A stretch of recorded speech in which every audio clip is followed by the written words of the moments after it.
The sea doesn't simply take, it remembers. From the outer shoals of the Carolinas to the moss-draped coasts of Florida, lonely towers stand where land gives way to black water, their lights once cutting through storm and fog. But some lighthouses shine for more than the living. Their beams sweep across the past, over shipwrecks, drownings, disappearances, and tragedies sealed beneath the waves. Locals whisper that after sunset, when the tide pulls hard and the wind carries the salt of old storms, footsteps echo in empty keepers' quarters, and lantern light flickers where no hand holds it. These are the 5 southern lighthouses where history refuses to stay buried, where the dead have never stopped keeping watch. Number 5. Cape Hatteras Lighthouse, Buxton, North Carolina. Rising 200 feet above the restless Atlantic, the Cape Hatteras Lighthouse stands as both guardian and witness over North Carolina's treacherous Outer Banks. Its first light cut through the darkness in 1870, but what it has illuminated since is a history steeped in wreckage and whispered tragedy. Just beyond the shore, the infamous Diamond Shoals stretch like skeletal fingers into the sea, shifting, shallow, and merciless. Storms, war, and bad luck have claimed more than 600 ships here, earning this stretch of coast a grim moniker, the graveyard of the Atlantic. Yet, amid all the tales of lost sailors and shattered hulls, the lighthouse's most persistent spirit isn't human at all. For more than 150 years, visitors have reported the same curious sight: a plump black and white cat, its fur ghost pale under the moonlight, weaving between their legs before vanishing into thin air. The phantom feline seems friendly, even playful, but no hand has ever managed to touch it. When the lighthouse was moved nearly 3,000 feet inland in 1999 to escape an eroding shore, the cat came too, padding silently beside its keepers, as if unwilling to leave its post. But the cat is not alone. Locals speak of another presence, a figure they call Bob. He appears in flashes along the tower's spiral staircase or pacing the beach in the mist, his tattered yellow raincoat dripping with spectral seawater. Some say he's the ghost of a lost sailor who found the beacon too late. Others believe he's a mariner cursed to forever seek the shore he never reached in life. Either way, when the wind howls off the Atlantic, those who linger too long claim to hear the squelch of wet boots behind them and a low guttural cough carried by the storm. And then there is the legend of the Carol A. Deering. In the early hours of January 31st, 1921, the schooner was discovered run aground on the Diamond Shoals. The Coast Guard arrived to find a scene frozen in eerie perfection, a lavish meal still warm in the galley, the captain's logbook and navigational tools gone, and not a single soul aboard. No lifeboats, no struggle, just silence. In the decades since, sailors have reported glimpsing a ghostly schooner adrift in the shallows, its sails at full mast, its deck eerily empty. On moonless nights, beachcombers whisper of voices carried on the wind, the phantom cries of the Deering's crew still calling for rescue that never came. Today, the Cape Hatteras Lighthouse is open to the public under the care of the National Park Service. Brave visitors can climb its 268 narrow steps to the lantern room, where the Atlantic sprawls endlessly below. But those who linger after dusk say the air grows colder there, that the shadows seem to breathe, and that if you listen closely, you might hear the faint rumble of purring. Would you dare make the climb? Number 4. Tybee Island Lighthouse, Tybee Island, Georgia. Just a short boat ride from the cobbled streets of Old Savannah lies Tybee Island, a salt-stung sliver of land where time itself seems reluctant to move on. At its northern tip, a sentinel of brick and iron rises against the Atlantic sky, the Tybee Island Lighthouse. It has stood, in one form or another, since 1736. Storms, war, and the unrelenting sea have conspired to destroy it 4 times. Each time, it was rebuilt, stubbornly, defiantly, until the current tower took shape atop the bones of its 1773 predecessor. It survived the hurricane of 1871. It shuddered through the Charleston earthquake of 1886. By the time it was electrified in 1933 and later automated in 1972, the lighthouse had earned its scars. And with them, something else. Locals say the Tybee Light doesn't just guide sailors anymore, it keeps company with the dead. Visitors who climb its spiral staircase often report meeting a little girl in an old-fashioned dress no more than 5 years old. She appears just long enough to whisper a warning, turn back now, or be cursed. Those who keep climbing sometimes hear her laughter echoing down the stairs, light and musical, yet somehow wrong. They call her Lachlan, said to be the daughter of the first keeper. Her spirit drifts between the tower and the keeper's quarters, where she once played. In the room now known as the children's room, her giggles have been captured on recorders, often just before electronics fail without reason.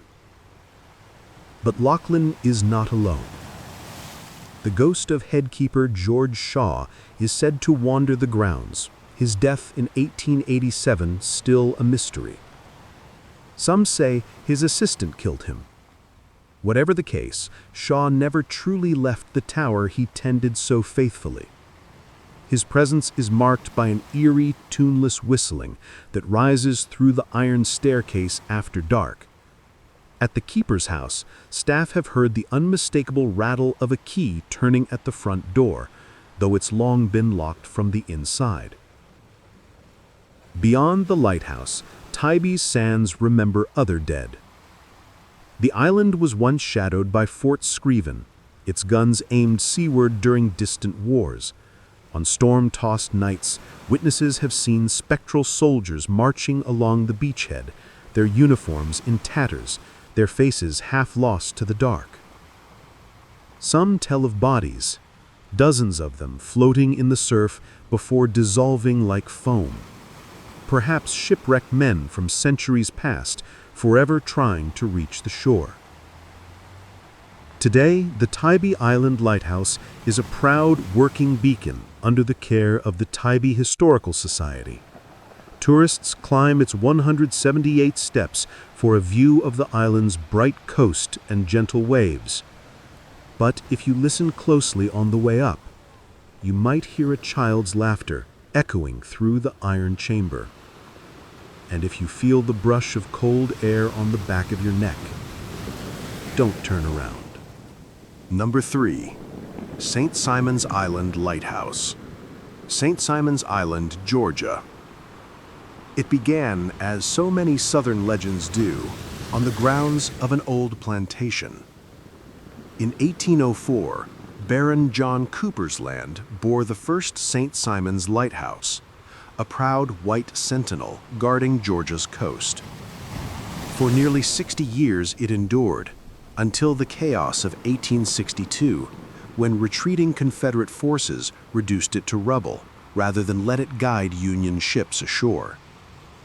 A decade later, architect Charles Kluskey rebuilt it. The new tower rose 104 feet into the humid air, its lantern a steady pulse of safety across the water. But for all its noble purpose, the light would soon bear witness to something far darker than storms or war. Murder. It was 1880, just 8 years after the lighthouse's rebirth, when keeper Frederick Osborne met his violent end. His assistant, John Stevens, claimed provocation. Osborne had made inappropriate remarks to Stevens's wife. The confrontation that followed was brief, loud, and fatal. A single gunshot ended Osborne's watch forever. Stevens was arrested, tried for murder, and astonishingly acquitted. The jury, it seemed, shared his outrage more than his guilt. But the story didn't end there. Almost immediately, strange reports began to surface. Heavy boots echoing up the spiral stair after midnight. A man's shadow gliding across the lamp room glass. The faint creak of the keeper's quarters door opening, though no living soul was there to open it. Some have even reported hearing the sharp ring of a gunshot and smelling the acrid scent of gunpowder. They said Keeper Osborne had never truly left. One of the first to encounter him was the wife of a keeper who succeeded him. Left alone one stormy night to tend the light, she discovered the great lens mechanism jammed solid. Desperate, she remembered Osborne's reputation as a master mechanic and cried out in frustration, "Well, come fix it then, Fred." From the shadows, a figure materialized. A man in the uniform of a 19th century keeper, his face pale, his expression calm. He set to work, turning bolts and adjusting gears with practiced precision. The woman fainted. When she woke, the light burned bright, and the mechanism was flawless once more. Today, visitors climbed the 129 iron steps of the St. Simon's Island Lighthouse Museum, drawn by the view of the Golden Isles glittering below. Yet many pause halfway up, listening. Some say they hear it still, the measured tread of a keeper who refuses to abandon his post, his duty endless, his lantern eternal. Number 2. Pensacola Lighthouse, Pensacola, Florida. Rising above the waters of Pensacola Bay, the black and white tower cuts a ghostly silhouette against the sky. At 150 feet tall, the Pensacola Lighthouse has watched over sailors since 1859, its first-order Fresnel lens once casting a brilliant eye nearly 20 miles across the Gulf. It has survived hurricanes, cannon fire, and time itself. But those aren't the only storms it's weathered. They say it's one of the most haunted lighthouses in America. Spend a night here, and you'll understand why. Locals still whisper about Jeremiah and Mariah Ingram, the first keepers of the light. The marriage was volatile. There were screams, slammed doors, broken glass. Then one day Jeremiah was found dead. The official report called it an accident. The locals didn't. They said Mariah had finally had enough.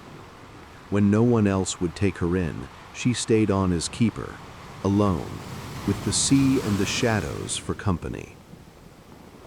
Now visitors claim she never left. Her soft steps echo through the keeper's house. Her breath grazes the back of your neck. Some say she calls your name, whispers it, as you climb the 177 steps toward the lantern room. But Mariah isn't the only spirit to linger. Just below the lantern room, a different presence waits. They call him Samuel, a former keeper, a man with a cruel sense of humor and a darker appetite. Women who venture too far up the staircase report unseen hands in the dark, tugging, pinching, pulling at hair. Samuel likes to play, they say. Yet it's the laughter that gets to most people. Two voices, high, quick, and fleeting as wind through the reeds. Lizzie and Joey, siblings who died in the yellow fever epidemic of 1922. They don't just haunt the keeper's house, they run through it. Guests had fled in terror, claiming the giggling children passed through them. Ghost hunters adore them. The children seem to answer when called, moving toys across the floor, flickering lights in rhythm to questions. Some call it endearing, others call it horrifying. But Lizzie and Joey aren't alone either. Just before dusk, if you're lucky, or unlucky, you might spot little Ellen Mueller twirling across the lawn in her flowered dress. Step inside the house, though, and you may find her again. Older, paler, in the room they call the bloody bedroom. The floorboards there are still stained with her blood. The story goes that Ellen grew up playing in the lighthouse's shadow.